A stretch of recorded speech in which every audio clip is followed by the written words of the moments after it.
રશિયાના રાષ્ટ્રપતિ Vladimir Putin સાંજે ભારતના પ્રવાસે આવી રહ્યા છે। તેમનો આ પ્રવાસ ખૂબ જ ખાસ છે। ત્યારે આપને જણાવી દઈએ કે પ્રધાનમંત્રી મોદી અને રાષ્ટ્રપતિ પુતિન વચ્ચે લગભગ 25 વર્ષ જૂનો સંબંધ છે। વર્ષ 2001ના સમયની તસવીરો સામે આવી છે। મોસ્કોમાં પુતિન સાથે ગુજરાતના તત્કાલીન મુખ્યમંત્રી નરેન્દ્ર મોદી અને તે સમયના ભારતના પ્રધાનમંત્રી અટલ બિહારી વાજપેયી સાથે હતા।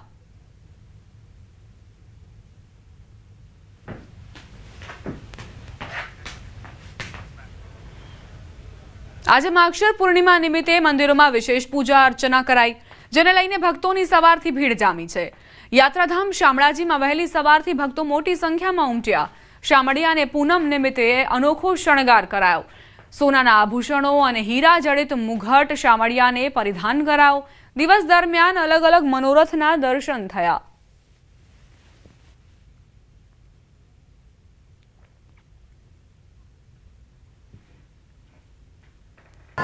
શામળાજી મંદિરે ભગવાન શામળિયાના દર્શને અનેક ભક્તો ઉમટ્યા છે। એમાં વિશેષ કરીને સવારથી માંડી અત્યાર સુધી લાંબી લાઈનો ભગવાનના દર્શનાર્થીઓની જોવા મળી છે। ભગવાનને સુંદર મજાના શણગાર કરી સુસજ્જ કરવામાં આવ્યા છે। દત્તાત્રેય ભગવાનના પ્રાગટ્ય દિવસની ગિરનાર અને ભવનાથ તળેટીમાં ભવ્ય ઉજવણી કરાઈ।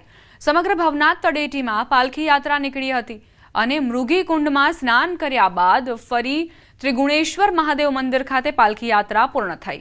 પાલખી યાત્રા બાદ સાધુ સંતોનો ભંડારો યોજાયો હતો। સાધુ સંતોને ધાબળા વિતરણ કરાયું અને દક્ષિણા આપવામાં આવી। ભક્તિભાવથી ઉજવણી કરાઈ।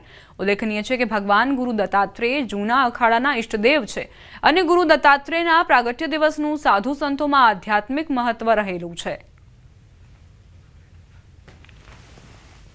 27 વર્ષથી આ પરંપરાને જાળવી રાખવા માટે સમસ્ત ગામ અને ગામના સંતો ગિરનારમાં રહેવાવાળા બધા સાધુ સંતોને સાથે મળી અને ગિરનારની પાલખી નીકળે છે, જે ભવનાથ મંદિર થઈ જૂના અखाड़ा થઈ અને અહીંયા આવતી હોય છે।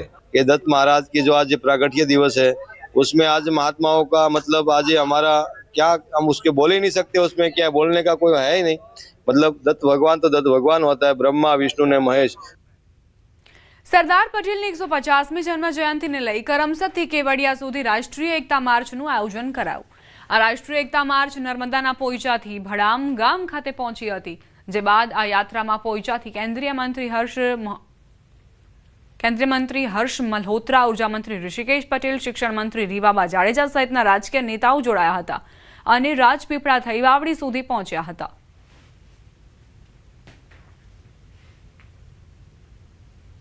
सौभाग्यशाली हूं कि मुझे भी इसमें आज यूनिटी मार्च में हिस्सा लेने का सौभाग्य प्राप्त हुआ है। सरदार पटेल को नमन करने का, उनको स्मरण करने का, उनके द्वारा बताए हुए रास्ते पर चलने का, इससे अच्छा कोई और माध्यम नहीं हो सकता।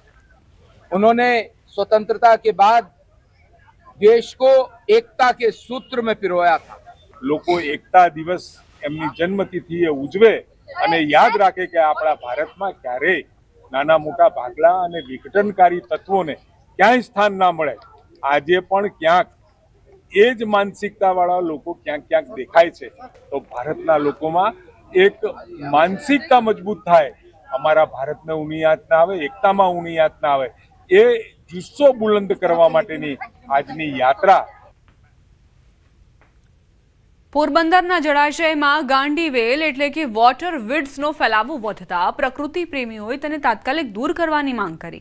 શહેરના વનાણા તથા કરલી જળાશયમાં ગાંડીવેલનો ફેલાવો થયો છે।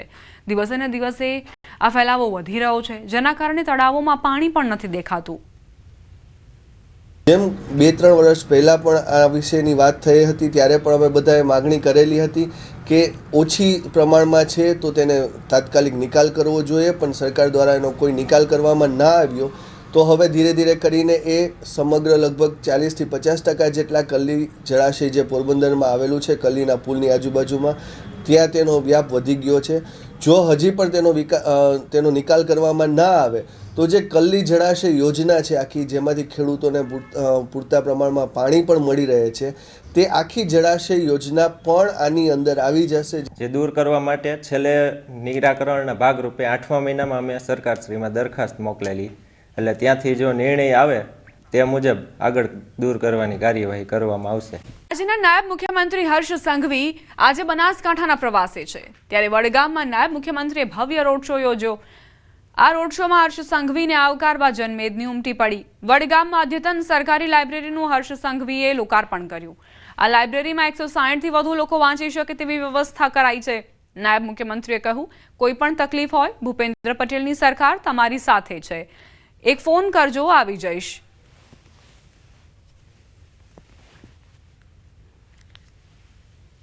તમારી તકલીફ પણ સમજી શકું છું, પરંતુ આપણે સૌ સાથે મળીને ક્યારેય કોઈ પ્રકારના આક્રોશમાં આવવાની જરૂર નથી। સમાજ જીવનમાં તમારી બધી જ જરૂરિયાતો માટે ભૂપેન્દ્રભાઈ પટેલની સરકાર એ તમારી જોડે ઊભી છે। ફોન કરજો, અડધી રાત્રે આવી જઈશ। દારૂ અને ડ્રગ્સ મુદ્દે વડગામના ધારાસભ્યનું નામ લીધા વગર નાયબ મુખ્યમંત્રી હર્ષ સંઘવીએ કટાક્ષ કર્યો। કહ્યું, ગુજરાત પોલીસ તમામ પ્રકારના દૂષણો સામે લડવા મક્કમ છે। સૌથી વધુ ડ્રગ્સ ગુજરાત પોલીસે પકડ્યું છે। ગુજરાતની ધરતી પરથી જ નહીં, પરંતુ બંગાળના પોર્ટથી લઈને મહારાષ્ટ્ર, પંજાબથી ચાલતું ડ્રગ્સ નેટવર્ક ગુજરાત પોલીસે પકડ્યું છે।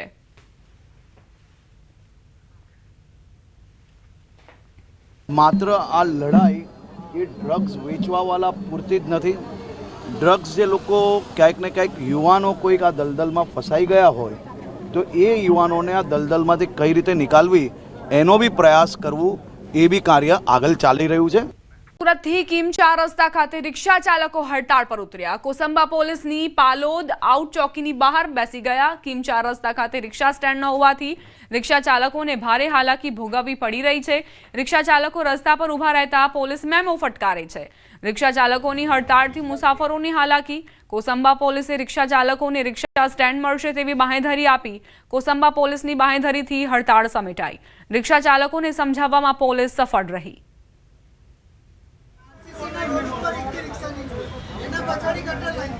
અમને જગ્યા મળી ગઈ છે, બહુ રાહત મળી, અમને જગ્યા કરી આપે છે। માંગણી તો કરી છે, હવે જગ્યા કરી આપવાનું કીધું છે, હવે ક્યારે થાય છે એ ખબર નથી। થઈ જાય તો અમને રાહત મળી જાય છે। સમાચારોમાં આગળ વધીએ। ઇન્ડિગોની ફ્લાઇટને બોમ્બની ધમકી। ફ્લાઇટને અમદાવાદ ડાયવર્ટ કરાઈ। મદીનાથી હૈદરાબાદ આવી રહી હતી આ ફ્લાઇટ નંબર 6E058ને અમદાવાદ ઇમરજન્સી લેન્ડ કરાઈ છે। બીટીટીએસ અને ડોગ સ્ક્વોડ દ્વારા સઘન તપાસ કરવામાં આવી રહી છે। હાલમાં સિક્યોરિટી પ્રોટોકોલને અનુસરાઈ રહ્યું છે। સીઆઈએસએફ અને લોકલ પોલીસ પણ એલર્ટ મોડ પર છે। મદીનાથી હૈદરાબાદ જઈ રહેલી ફ્લાઇટનું અમદાવાદમાં લેન્ડિંગ કરાયું। ઇન્ડિગો એરલાઇન્સને ઈમેલ મારફતે આ ધમકી અપાઈ હતી। ધમકી મળતા ફ્લાઇટ 6E058ને અમદાવાદ ઇમરજન્સી લેન્ડ કરાયું। 12 વાગે લેન્ડિંગ થયેલી ફ્લાઇટમાં હાલ બીટીટીએસ અને ડોગ સ્ક્વોડ દ્વારા સઘન તપાસ કરાઈ રહી છે। અત્યાર સુધીની તપાસમાં કંઈ પણ શંકાસ્પદ ન જણાયું હોવાના પ્રાથમિક અહેવાલ એરલાઇન્સ દ્વારા તપાસ બાદ કાયદેસરની કાર્યવાહી હાથ ધરાશે। સીઆઈએસએફ અને લોકલ પોલીસ એલર્ટ મોડ પર છે।